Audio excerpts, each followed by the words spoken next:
siempre. Seguimos. El amigo Sebastián. Vamos a hablar de Revolución Rusa en el cine. ¿Es así? ¿Cómo andamos? Perdón, tenía lejos el micrófono. Bueno, sí, vamos a hablar de Revolución Rusa en el cine. Me parece que la Revolución Rusa y la actual guerra rusa-ucrania y su posible finalización en caso de que es futuro probable, pero lo más probable que ocurra que Donald Trump finalice esta carnicería que está sucediendo en los Balcanes, o digamos en Europa del Este, digamos la Europa no tan pochoclera. Me parecía que la Revolución Rusa en el cine, o mejor dicho, como así vista en la cultura popular, servía para hacer una interesante reflexión. En base a 3 películas, una serie y 2 películas. La primera, hace unos años, causó una enorme discusión, que es la serie de Trotsky. No sé si la recordarán. Claro. Que había salido un quilombo bárbaro y generó muchos problemas en la izquierda argentina. Inclusive hubo un programa de desagravio a León Trotsky, conducido por Chipi Castillo. Si no lo recuerdan, junto con Alejandro Horowitz, pidiendo disculpas a León Trotsky por la serie. Búsquenlo, todo lo que yo digo está debidamente chequeado. El desagravio de León Trotsky. La serie, desde el punto de vista histórico, no es que no se basa en hechos reales, se basa en hechos recontra ficticios. Desde las circunstancias del asesinato de Trotsky, donde muestran que muere en un tiroteo, hasta el vínculo que tenía con el supuesto asesino Ramón Mercader, que ahí lo muestran como que Mercader era amigo de Trotsky, al final lo traiciona, que ellos casi no se conocían con Mercader. Mercader entra a la casa porque se hizo pasar por el novio de una de las que trabajaba con él, tardó mucho en seducirla, entró 2 veces nada más, y la vez que entró casi entró de prepo. Trotsky se salva cuando el tipo le mete ese hombre entra porque le quiere decir a Trotsky que escribió algo sobre política. Trotsky no le da mucha pelota, él insiste tanto que al final Trotsky lo mete en su habitación, él saca un piolet, que es un martillo chiquito, y le cae el pioletazo en la cabeza. Eso no lo mata a Trotsky, y Trotsky muere por la mala praxis que hay en el Hospital de México, que no tenía los elementos para curarlo. Además, hay toda una trama conspirativa que nunca quedó claro qué pasó, que por qué no se lo pudo tratar en el hospital, pero en realidad Mercader le pegó un martillazo en la cabeza, mal pegado. Bueno, Mercader no era un espía profesional, sino era un hombre enviado por la Comintern para matarlo, pero que tenía que había fallado ya varias veces, había intentado entrar con Trotsky de estas maneras y no podía, quería hablar con la mujer, no pudo, hasta que logró encamarse con una secretaria de Trotsky. Mercader, perdón que interrumpa, asilado en Chile gracias al poeta Pablo Neruda, ¿no? Claro. Nada, un dato. Y que un facto. Sí. Y que la Unión Soviética, post muerte de Stalin, no lo reconoció. No le dio ni siquiera la pensión por haber sido, anecdóticamente, miembro de la KGB. Fue rechazado por la propia URSS después de muerto Stalin, porque la Unión Soviética, con razón, lo que decía Khrushchev, es que el tipo no había sido un héroe de la Unión Soviética, sino un espía, un chivato de mala muerte. No fue ni siquiera recibido por la URSS, quien fue quien le pagó. Pero bueno, eso para contar el accidente de Trotsky. Muestra la relación con las mujeres, también está mal mostrada y demás, pero en el programa que se hizo de Desagravio a Trotsky por el camarada Chipi Castillo, decía, y eso es lo que me interesa discutir, que no es la visión clásica sobre Trotsky que tenía el stalinismo. El stalinismo, cuando hace las películas mudas de la década del 20, década del 30, Trotsky es casi una anécdota en la Revolución Rusa. Se muestra la caída del zarismo, se muestra a Lenin, y en La Rosca se muestra a Stalin, a Buyarin, a Kamenev, a Zinoviev, y Trotsky aparece como un hombre sucedáneo que quiere traicionar la revolución o que quiera venderle a Inglaterra algún poder foráneo, y que es rápidamente sacado por Stalin, que es como una figura endiosada. Pero eso no lo muestra la serie. La serie de Trotsky lo muestra casi como absoluto el protagonista de la Revolución Rusa. O sea, algo que ni los trotskistas, ni las trotskistas, ni la historiografía más cercana al trotskismo alentaba. Lo que pasa es que lo muestra casi como una espía al servicio de los Estados Unidos, o algo que también queda muy claro, para correr a ese imperio zarista glorioso y destruirlo y convertirlo en una especie de estado policial. No me queda claro, sería anti-stalinista la serie, decís vos. Claro, la serie inventa un super protagonismo de Trotsky, pero lo muestra como un psicópata al servicio de poderes foráneos. Claro. Se muestra su judaísmo exacerbado, se muestra como que él quiere destruir la herencia religiosa del pueblo ruso, cosa que Trotsky perjuraba de su destino judío. Él decía que yo soy un judío ateo, rechazaba mucho eso. Entonces es interesante ver cómo la televisión pública rusa que financió ese proyecto quería mostrar un Trotsky que no era cierto. Me parece que, y lo interesante es que Putin rechaza la revolución rusa, recupera el Stalin que vence a Hitler, pero rechaza la revolución rusa porque piensa, como algunos nacionalistas rusos, que eso fue lo que destruyó el imperio. Y me parece que eso está muy presente hoy en día. Digamos, la contracara sería una película que se hizo 2 años después, que se llama El Almirante, con el mismo actor que hace de Trotsky, que es lo contrario, es la extrema idealización del imperio ruso, que muestra la vida del almirante Kolchak, que es un hombre que se alza contra los bolcheviques y que después es fusilado. Y tiene todo un hombre que siempre está de traje blanco, es un hombre que tiene modales del siglo XIX, que tiene esa cosa, casi una vituperación con la cruz, con la iglesia ortodoxa rusa, con la tradición y demás, y ve como como que los nombra como judíos comunistas vienen a romper este imperio glorioso. Me parece como que... Sí, eso un poco la línea de Dugin, digamos. Claro, me parece que eso lo ha dado por Putin. En el cine norteamericano se han hecho algunas películas también sobre la Revolución Rusa, que también no es esta línea que estoy diciendo. Los yanquis idealizan a Kerenski, que es el gobierno provisional, que es el republicano, sería el Alfonsín ruso, digamos. Oh, siendo muy generoso con Alfonsín. Sí. Claro.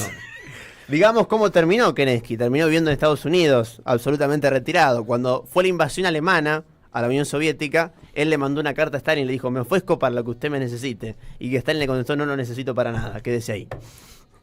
Así que... Hay algunas cosas que me interesa del cine y la figura de Trotsky y la revolución. Yo recomiendo particularmente la película Octubre de Sergei Eisenstein, en la que Stalin, personalmente en el laboratorio de edición de Eisenstein, se apersonó, la miró íntegramente y recortó en todos los momentos en que aparecía Trotsky. Esto es un hecho histórico certificado, verificado, que se relata en una película que también les voy a recomendar, haciéndole la segunda a mi amigo Sebastián Izquierdo, que es Chupasangre, una comedia marxista de vampiros, que la pueden ver en Movie. Es una película espectacular del 2021. Ya el nombre es muy, muy, muy bueno. Es muy bueno. Y la película, ¿en qué se basa? En aquella gran frase de Marx en El Capital, donde describe al capital como un vampiro. Pero es una historia de vampiros, real. ¿Cómo arranca? Bueno, parece que hay un muchacho que hacía de actor de Trotsky, que se tiene que ir de la Unión Soviética porque, claro, arranca a filmar con Eisenstein, que era el número 1 del cine oficial ruso, digamos, ¿no? Uno de los creadores del cine, junto a Siga Bertov en la Rusia revolucionaria. Hace la película, Stalin la recorta toda, y claro, él había actuado de Trotsky. O sea, era básicamente el tipo al que odiaba toda la Unión Soviética oficialmente, y él lo había representado. Por tanto, se termina su carrera y se va del país y cae en la casa de una chica medio burguesa que es vampiro, ¿no? Y además, en paralelo a esto, hay un grupo de marxistas que están leyendo marxismo, discutiéndolo en una especie de playa muy parecida a las películas. Es una excentricidad, pero es graciosa la película. Espectacular, es espectacular. Me dio ganas de verla. Yo digo, véanla, se van a reír un rato.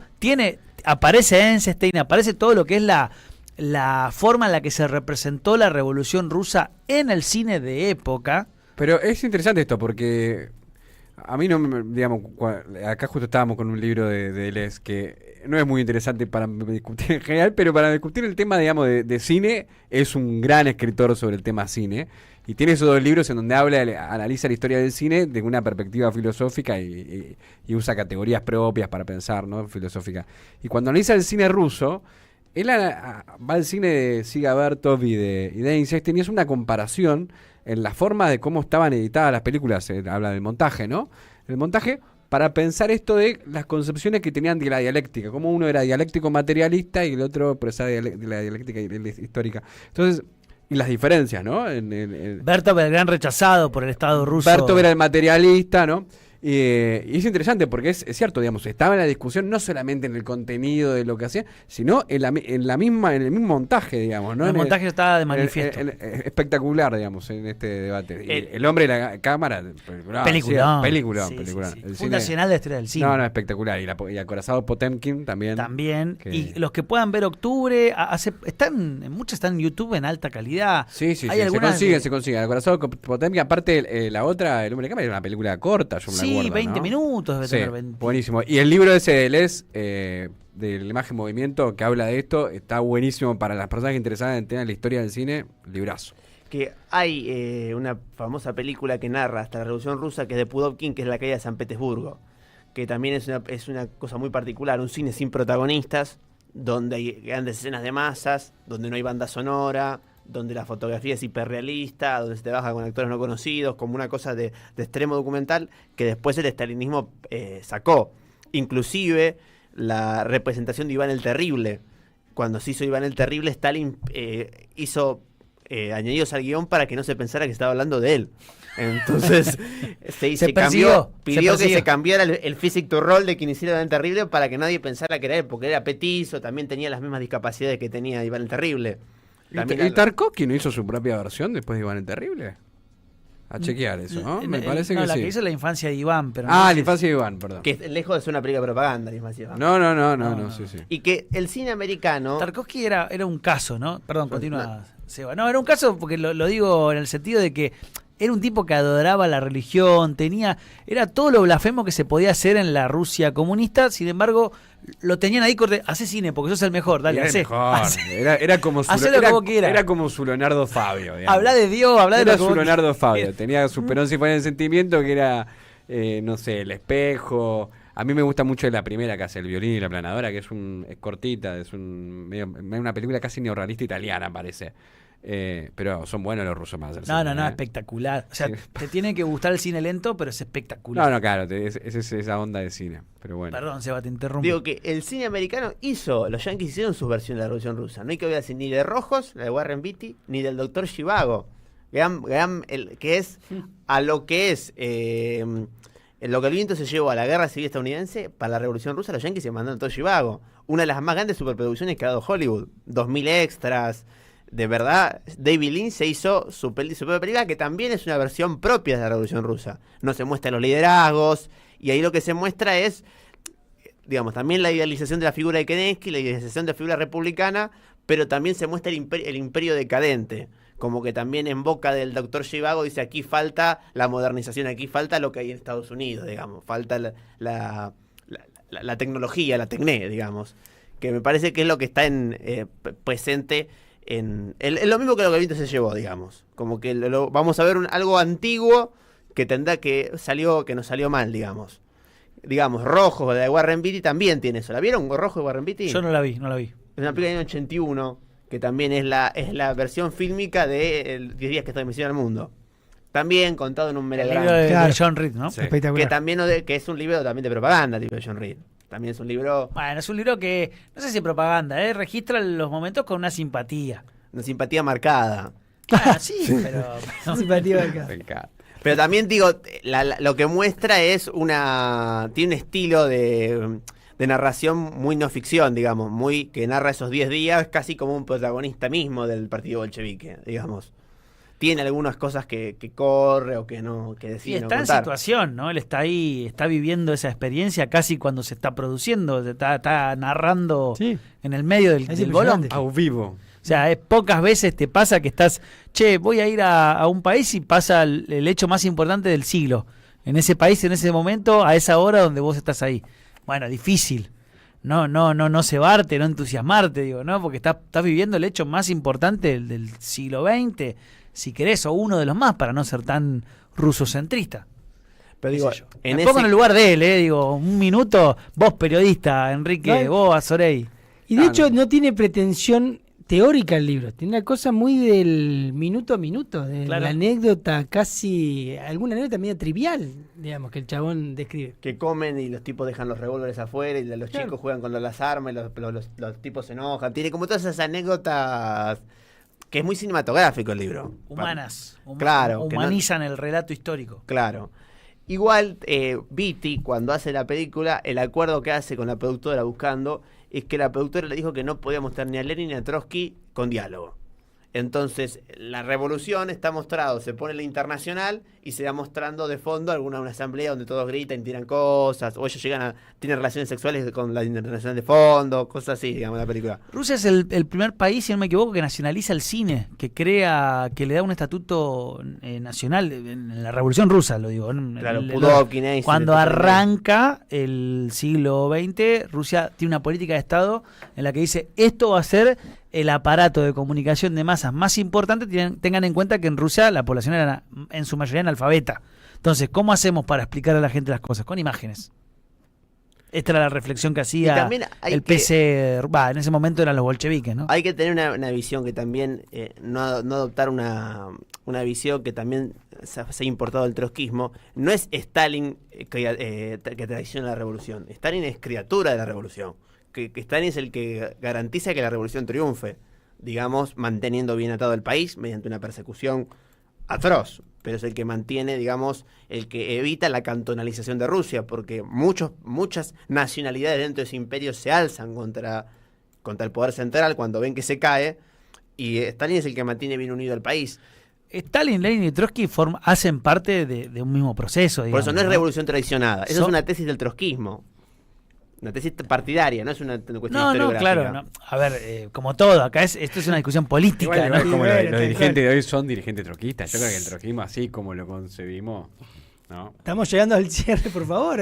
No nos excedamos. La semana que viene, este programa va en capítulos de una serie, así que la semana que viene podemos dejar acá y seguir en... Pero vos te das cuenta que de todo fue hoy, porque Trump, Rusia... Somos amplios. ¿Stalin traicionó a la revolución o no? Recomiendo, perdón, y termino con esto. Recomiendo una película que si quieren, que es una película mexicana que muestra el asesinato de Trotsky, pero bastante bien mostrado, es El Elegido, una película mexicana.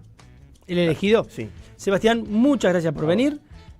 Vamos, tanda, tema, lo que dispongan, tema. Y venimos para el cierre, vamos a leer algunos mensajes, gente que coincide con nuestra línea trampista, gente que no. Todo eso, nos quedan minutos para las 18 horas. No sé.